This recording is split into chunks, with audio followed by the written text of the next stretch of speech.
В выставочном зале Музея археологии и этнографии Северо-Восточного федерального университета открылась необычная выставка. А необычна она тем, что состоит всего из одного экспоната, а именно погребения воина каменного века.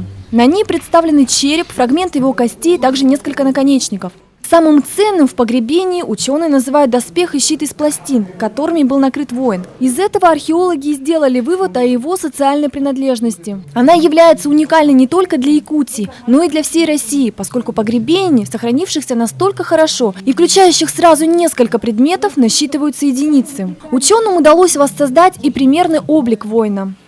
Аналогичного погребения, пока на территории Якутии нет.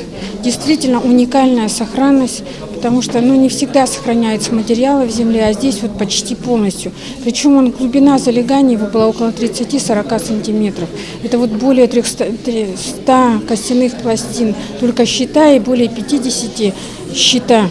Ничего нет. Потом масса возможностей по интерпретации этого времени.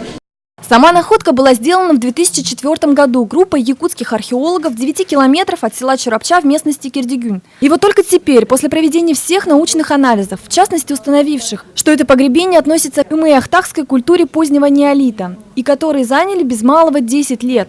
Это погребение наконец-то представляется увидеть широкой публике.